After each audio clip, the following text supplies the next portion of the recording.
नमस्कार दोस्तों, एक बार फिर से स्वागत है आप सभी का हमारी आज की इस नई वीडियो में। तो आप सभी की बोर्ड परीक्षा को ध्यान में रखते हुए आज हम एक सामाजिक विज्ञान का एक क्लास 10th का एक पेपर लेके आए हैं जो बोर्ड परीक्षा से मिलता जुलता है। मतलब इसी प्रकार से बोर्ड परीक्षा में प्रश्न आएंगे। तो आज का वीडियो इसी के ऊपर है। तो चलिए हम देखते हैं कि हमारा जो है पेपर किस प्रकार का है। और वीडियो शुरू करने से पहले मेरी आपसे रिक्वेस्ट है, यदि वीडियो पसंद आती है तो इसे लाइक कीजिए तथा अपने दोस्तों को शेयर कर दीजिए, जिससे वो भी इसके बारे में जान सकें तथा अध्ययन कर लें। चलिए हम वीडियो को स्टार्ट करते हैं। यहाँ पर हमारे सामने है सामाजिक विज्ञान अर्धवार्षिक सन 2024-25 का एक ये पेपर है, सामाजिक विज्ञान क्लास 10th का। तो इस प्रकार का पेपर रहेगा। यहाँ पर रोल नंबर का ऑप्शन रहता है, जिसमें आपको अपना रोल नंबर लिखना होगा तथा अपना नाम परीक्षार्थी यहाँ पर लिखा हुआ है, जहाँ पर आपको अपना नाम लिखना है। आपको वहाँ पर जो टाइम मिलता है, वो समय होता है, वो 3 घंटे 15 मिनट का टाइम मिलेगा वहाँ पर आपको।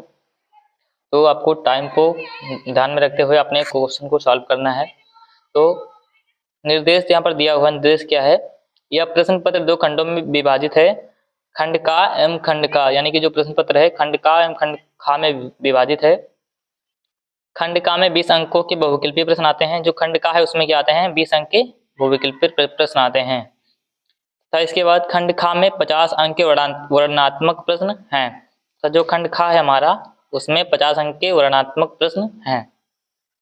सभी प्रश्न अनिवार्य हैं, यानी कि सभी प्रश्न को आपको छोड़ना नहीं है। ये नहीं सोचना कि 1 नंबर का है इसको छोड़ दें अगला कर लें, यानी आपको सभी प्रश्नों को सॉल्व करना है। सभी प्रश्नों के निर्धारित अंक उनके सम्मुख दिए गए हैं। तथा जो प्रश्न है उनके निर्धारित अंक जो हैं वो दिए हैं। जैसे यहाँ पर देखिए, एक क्वेश्चन है बहुविकल्पीय प्रश्न का है, इसमें आपको 1 नंबर मिलेंगे। ऐसे ही सभी प्रश्नों के सामने आपको उसके नंबर दिए हुए हैं। तो चलिए हम खंड का को देखते हैं। खंड का में हमारा आता है बहुविकल्पीय प्रश्न। जो 20 क्वेश्चन आते हैं वो बहुविकल्पीय प्रश्न से आते हैं। खंड का में पहले आपको बहुविकल्पीय प्रश्न मिलेंगे, तो उनको आपको सॉल्व करना होगा। तो चलिए देखते हैं हम। यहाँ सभी प्रश्नों के सही विकल्प चुनकर अपनी उत्तर पुस्तिका पर लिखिए। सभी जो प्रश्न है उनको उनका विकल्प चुनकर अपनी उत्तर पुस्तिका में लिखना है। तो देखते हैं प्रश्न क्या है हमारा। पहला प्रश्न आया है यहाँ पर, वियना की संधि कब हुई थी। ये जो है हमारे चैप्टर से लिया गया है। ये बताया गया है कि वियना की संधि कब हुई थी। तो जो वियना की संधि हुई थी वो सन 1815 ईस्वी में हुई थी, यानी ऑप्शन नंबर का आपका सही हो जाएगा। दूसरा क्वेश्चन है हमारा, नेपोलियन की पराजय कब हुई थी। नेपोलियन की पराजय कब हुई थी। पहला ऑप्शन है आपका 1814 ईस्वी में, या फिर 1815 ईस्वी में, या फिर 1816 ईस्वी में, या फिर 1817 ईस्वी में। तो जो नेपोलियन की पराजय हुई थी वो हमारी 1815 ईस्वी में हुई थी, यानी ऑप्शन नंबर खा आपका सही हो जाएगा। अगला क्वेश्चन है हमारा कि 1920 में कहाँ के कांग्रेस अधिवेशन में असहयोग आंदोलन पर मुहर लगाई गई।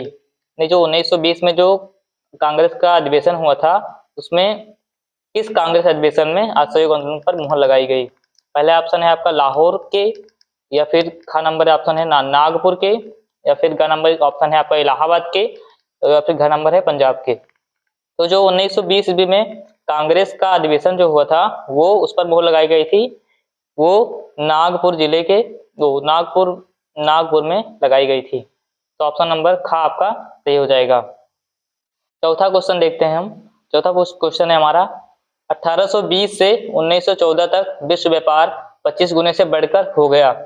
जो 1820 से 1914 ईस्वी तक विश्व व्यापार 25 गुने से बढ़कर कितना हो गया। तो जो विश्व व्यापार था हमारा 1820 से 1914 ईस्वी तक, ये हमारा 25 गुने से बढ़कर 40 गुना हो गया था, यानी ऑप्शन नंबर खा आपका करेक्ट हो जाएगा। पांचवा क्वेश्चन है हमारा, श्रीलंका को ब्रिटेन से स्वतंत्रता कब प्राप्त हुई। तो श्रीलंका था वो ब्रिटेन से कब आजाद हुआ, यानी किस सन में ब्रिटेन से श्रीलंका जो है उसको स्वतंत्रता कब मिली। पहला ऑप्शन है आपका 1947 ईस्वी में, 1949 ईस्वी में, 1948 ईस्वी में, या फिर 1950 ईस्वी में। तो जो श्रीलंका है वो हमारा 1948 ईस्वी में स्वतंत्र हुआ ब्रिटेन से, यानी ऑप्शन नंबर ग आपका करेक्ट हो जाएगा। अगला क्वेश्चन देखते हैं हम। अगला क्वेश्चन है, सत्ता में साझेदारी के कारक हैं। जो सत्ता में साझेदारी के कारक कौन कौन से हैं? तो ऑप्शन दिया हुआ है यहाँ पर विवेकपूर्णता या फिर नैतिकता या फिर ग नंबर है ये दोनों, यानी ये और ये दोनों, या फिर इनमें से कोई नहीं। तो जो सत्ता में साझेदारी के कारक होते हैं वो विवेकपूर्णता, ये इसकी भी जरूरत होती है और नैतिकता इसकी भी जरूरत होती है, यानी ग नंबर आपका ये दोनों जो है इसका करेक्ट आंसर हो जाएगा। सातवां क्वेश्चन हम देखते हैं। सातवां क्वेश्चन है हमारा, संविधान की 8वीं अनुसूची में कितनी भाषाओं को मान्यता दी गई है? ये बहुत ही इंपॉर्टेंट क्वेश्चन है, ये आपको याद करना चाहिए। तो संविधान की 8वीं अनुसूची में कितनी भाषाओं को मान्यता दी गई है? तो आपका पहला ऑप्शन है 20, दूसरा ऑप्शन 21, तो तीसरा ऑप्शन है आपका 22 या फिर 23। तो जो हमारा संविधान है उसमें हमको 22 भाषाओं को मान्यता दी गई है, तो यानी ऑप्शन नंबर आपका करेक्ट हो जाएगा। 8वां क्वेश्चन है हमारा, भारत में पंचायती राज की स्थापना कब हुई? भारत में पंचायती राज की स्थापना कब हुई? पहला ऑप्शन है हमारा 1980 ईस्वी में, दूसरा है 1990 ईस्वी में, तीसरा है 1992 ईस्वी में या फिर 2004 ईस्वी में। तो जो भारत में पंचायती राज की स्थापना हुई थी वो 1992 ईस्वी में हुई थी, यानी ऑप्शन नंबर ग आपका सही हो जाएगा। अगला क्वेश्चन है हमारा, लौह अयस्क किस प्रकार का संसाधन है? लौह अयस्क जो है वो किस प्रकार का संसाधन है?